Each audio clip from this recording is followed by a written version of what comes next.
বন্ধুরা আজ খুব পকোড়া খেতে ইচ্ছে করছিল, চিকেন পকোড়া, কিন্তু সেটাও যেন ঘরে বানানো হয়। তাই আজকে বাড়িতেই বানিয়ে ফেললাম খুব সুন্দর মচমচে চিকেন পকোড়া। কিভাবে বানালাম দেখি চলো। নমস্কার বন্ধুরা, ঝুমাস কিচেনে আবার সবাইকে স্বাগত জানাই। তো আজকে আমি নিয়ে চলে এলাম একটা চিকেন পকোড়ার রেসিপি, খুবই সহজ সরল এবং ঘরোয়া পদ্ধতিতে।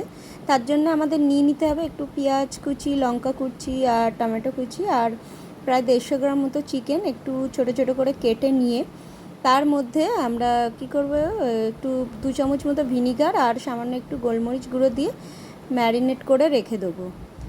এই 5 থেকে 7 মিনিট পর্যন্ত ম্যারিনেট করে রেখে দেব।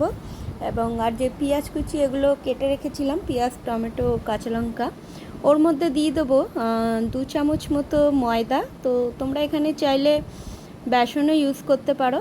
আর দিয়ে দেবো ওই একই চামচে 2 চামচ কর্নফ্লাওয়ার দিয়ে এবারে আর দিয়ে দেবো একটু 1 চামচ মতো জিরে গুঁড়ো আর স্বাদ মতো নুন। তো আমি এখানে 2 চা চামচ নুন দিয়েছি। আর যে ম্যারিনেট করা চিকেনটা ছিল সেটা এবার ওই ময়দা এবং সবজির ওই মিশ্রণের মধ্যে দিয়ে দেবো। দিয়ে খুব ভালোভাবে সমস্ত উপকরণ একটু মিশিয়ে নিয়ে 2টো ডিম আমরা দিয়ে দেবো ওর মধ্যে। দিয়ে ওপর থেকে সামান্য একটু চিলি ফ্লেক্স অ্যাড করে দেবো। তো এটা অপশনাল, তোমরা নাও দিতে পারো। আর দিয়ে দেবো 1 চামচ মতো গরম মশলা গুঁড়ো আর একটু চিলি সস।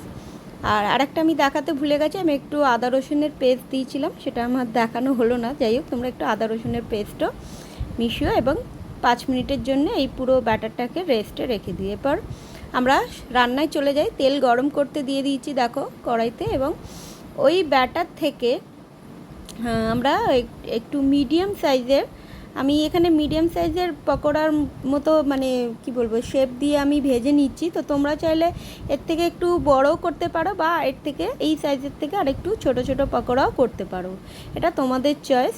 তো আমি এখানে মোটামুটি মিডিয়াম সাইজের দিয়ে, আর হ্যাঁ অবশ্যই ফ্লেমটা কিন্তু হাই ফ্লেম দেবে না, এখানে মিডিয়াম টু লো ফ্লেমে ভাজতে হবে, কারণ চিকেনটাকেও সেদ্ধ হতে হবে, আবার উপকরণগুলো পুড়ে যাওয়াও চলবে না। তাই হাই ফ্লেমে একেবারেই দেওয়া যাবে না, এতে কী হবে উপকরণগুলো পুড়ে যেতে পারে, আবার চিকেনটাও সেদ্ধ হবে না। তাই মিডিয়াম টু লো ফ্লেমে ভাজলে কি হবে, সমস্তটাই একেবারে পারফেক্ট হবে, ভাজাটা একেবারে পারফেক্টলি ভাজা যাবে। তো দেখো আমি গোল্ডেন ব্রাউন কালার যতক্ষণ না হচ্ছে ততক্ষণ ভেজে আমি এবারে তুলে নিচ্ছি পকোড়াগুলো। তো আমি যে ব্যাটারটা যতটা হয়েছিল আমার, তার থেকে আমার প্রায় 15 থেকে সেই 16-17টার মতো আমার পকোড়া হয়েছিল। তো আমি সব কটা পকোড়াই এইভাবে একইভাবে আমি ওই ফ্লেমে রেখে আমি ভেজে তুলে নিলাম। তো আর সার্ভ করার আগে আমি কি করেছি, একটু সামান্য পেঁয়াজ কেটে রিং রিং করে কেটে গার্নিশিং করে একটু টমেটো কেচাপ আর চিলি সস দিয়ে সার্ভ করেছি। তো আজকের ভিডিও এই পর্যন্তই, কেমন লাগলো অবশ্যই জানিও। তো প্লিজ আমার চ্যানেলটা সাবস্ক্রাইব করো। সবাই খুব ভালো থেকো, সুস্থ থেকো। তাহলে সবাইকে আজ জানাই টাটা।